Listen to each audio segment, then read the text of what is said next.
ইতিমধ্যে মুখ্যমন্ত্ৰীগৰাকী গৈ উপস্থিত হৈছে চিৰিয়াখানাত। আমি পোনপটীয়া সম্প্ৰচাৰলৈ যাম। আমাৰ সাংবাদিক মুছফিক তাত উপস্থিত আছে, গতিকে মুছফিকৰ ওচৰলৈ যাম। আজি কেইবাটাও কাৰ্যসূচী মুখ্যমন্ত্ৰীগৰাকীৰ। এই মুহূৰ্তত চিৰিয়াখানাত গৈ উপস্থিত হৈছে মুখ্যমন্ত্ৰী ডক্টৰ হিমন্ত বিশ্ব শৰ্মা।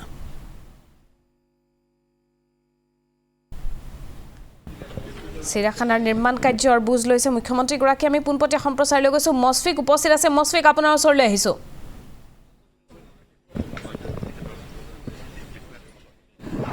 হিমাশ্ৰীক এই মুহূৰ্তত আমি মুখ্যমন্ত্ৰী ডক্টৰ হিমন্ত বিশ্ব শৰ্মাক দেখাইছোঁ আৰু তেওঁ কিছু সময় পূৰ্বে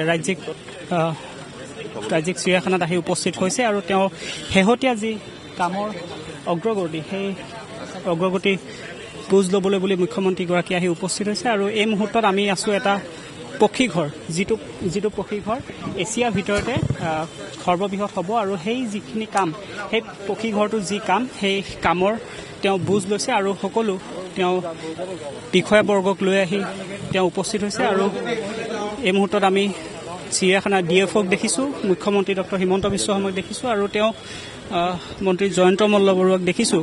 আৰু এই যিটো পক্ষীঘৰ যদি আমি হিমাশ্ৰী আমি যদি কওঁ, এইটো হৈছে এছিয়াৰ ভিতৰতে আটাইতকৈ ডাঙৰ এটা পক্ষীঘৰ। আৰু যিটো পক্ষীঘৰ 22 মিটাৰ, আমি যদি উচ্চতাৰ কথা যদি কওঁ, প্ৰায় 22 মিটাৰ হ'ব। আৰু এই পক্ষীঘৰটো ভিতৰতে ইয়াত সকলো ব্যৱস্থা থাকিব, সকলো সা সুবিধা থাকিব, মানুহৰ সোমাই যাব পৰা সকলো ব্যৱস্থা কৰিছে। আৰু এই মুহূৰ্তত মোৰ সতীৰ্থ হিতেশ আছে, হিতেশে পৰিৱেশটো দেখাইছে আৰু তেওঁ ড্ৰয়িংটো এই মুহূৰ্তত তেওঁ বুজ ল'বলৈ চেষ্টা কৰিছে। হিতেশে দেখাব এই মুহূৰ্তত যিসকল ইঞ্জিনিয়াৰ আছে, ইঞ্জিনিয়াৰসকলে ইয়াৰ যি ড্ৰয়িং, সেই ড্ৰয়িংটো দেখাবলৈ চেষ্টা কৰিছে। এই মুহূৰ্তত হিতেশে দেখাইছে যিটো ড্ৰয়িং, সেই ড্ৰয়িঙৰ দৃশ্য এই মুহূৰ্তত ND24 কেমেৰাত আবদ্ধ হৈছে।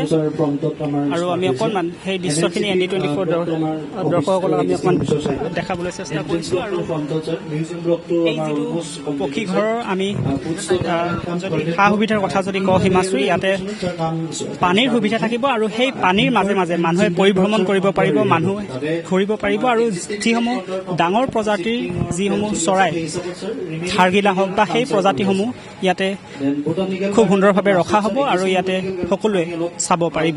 গতিকে এই মুহূৰ্তত সেইসকল ইঞ্জিনিয়াৰসকল আছে, ইঞ্জিনিয়াৰসকলে তেওঁ যিটো কামৰ আৰ্হি, সেই আৰ্হিটো বুজাইছে। আৰু এই মুহূৰ্তত আমি মুখ্যমন্ত্ৰীগৰাকীক দেখাইছোঁ, ৰাজ্যিক চিৰিয়াখানাত আহি কিছু সময় পূৰ্বে উপস্থিত হৈছে আৰু তেওঁ সংগ দিছে মন্ত্ৰী জয়ন্ত মল্লবৰুৱাই। আৰু তাৰ সমান্তৰালভাৱে আমি দেখুৱাবলৈ চেষ্টা কৰিছোঁ। আৰু অকণমান সেই আৰ্কিটেক্সাৰজন আছে এই মুহূৰ্তত, আৰু যিয়ে এই গোটেই ডিজাইন কৰিছে, এই গোটেই আৰ্হিটো তেওঁ ডিজাইন কৰিছে। এই মুহূৰ্তত মুখ্যমন্ত্ৰীগৰাকীয়ে বুজ ল'বলৈ চেষ্টা কৰিছে।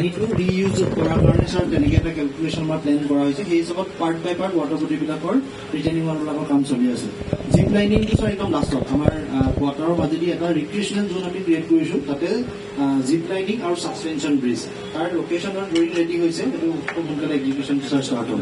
সেইটো বাহিৰৰ ভেণ্ডৰক দিছে আৰু তেওঁলোকে গোটেইখিনি ৰেডি কৰিছে ছাৰ। দেন জগিং পাৰ্টটো ছাৰ আমাৰ এটা কম্পনেণ্ট, তাত আমাৰ অলপ এক্সিষ্টিং কোৱাৰ্টাৰ থকাৰ কাৰণে গোটেই পাৰ্টটো আমি ষ্টাৰ্ট কৰিব পৰা নাই, কিন্তু তাৰে ৰিমেইনিং যিখিনি খালী এৰিয়া আছে তাত আমি ষ্টাৰ্ট কৰি এইখিনি চিফ্ট হোৱাৰ লগে লগে তাত আমি গোটেইখিনি ছাৰ কানেক্ট কৰি দিয়া প্লেন।